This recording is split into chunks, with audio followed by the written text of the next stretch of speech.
This made me think of something. I have been very athletically active for many years. I have very muscular legs, which means a lot more weight than average people. I get the same thing. I used to be called drumsticks because I bicycled everywhere. People are always asking me how much I weigh, especially a few guys who have playfully tried to pick me up and found out suddenly that I'm a brick house. 10 years ago, some weird stuff happened to me. For one thing, I got involved in a relationship that was really both physically and mentally abusive, not lightly either. We're talking multiple broken bones. I was briefly trapped in it, and even though it made it through that, and I didn't think it affected me, my body started releasing massive cortisol. As a result, I started gaining more weight and began to have debilitating panic attacks.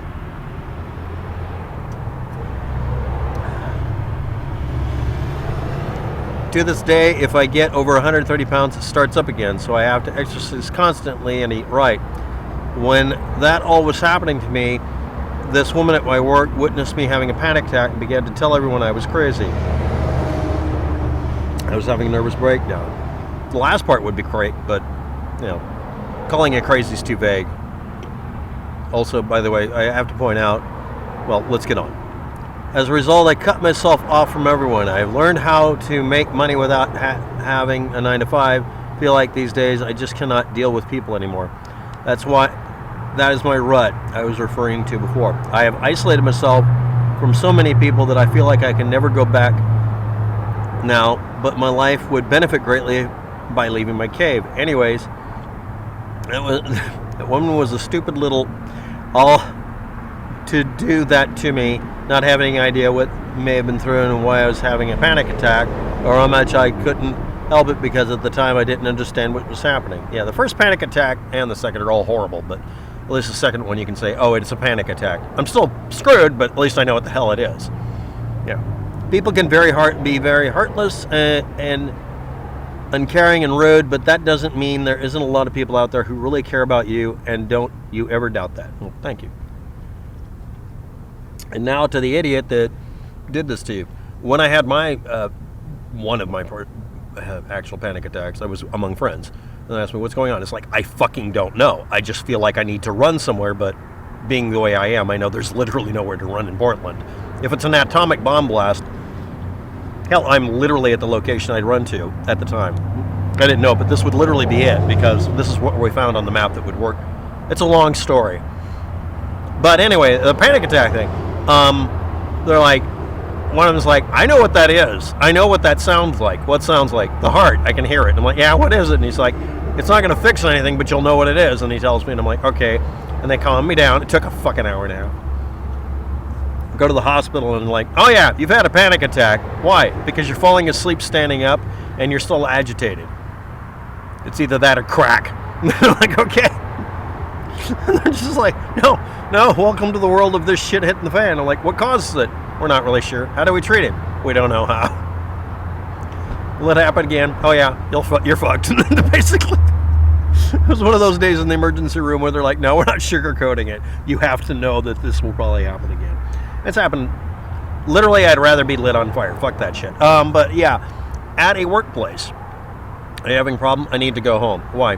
I'm having a problem and I shouldn't be here. What's going on? I'm the security technician and I'm telling you that I shouldn't be here. Not that this is a bad place, but that you do not want me here with passwords. You can leave. Okay.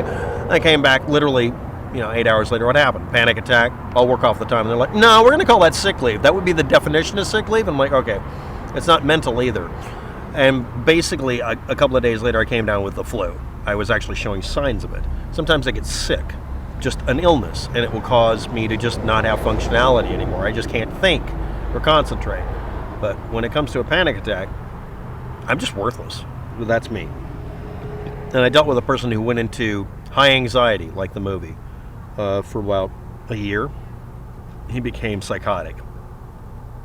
He would not go seek help. Then he sought help after he literally destroyed all of his friendships.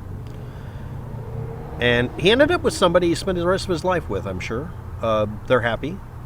They kind of fed off of each other, and then they got better. He'll never come back and apologize, because that is simply not something he can do anymore.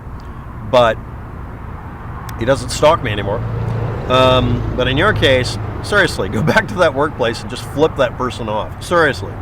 But don't let this make you a shut-in, as I say in a parking lot, out and proud making YouTube videos. I think this has actually got me out of my shell. Now I have armor. Oh. So, thank you for your comment. You don't have to share. You can delete the comment. I won't tell anybody it was you if you don't want me to.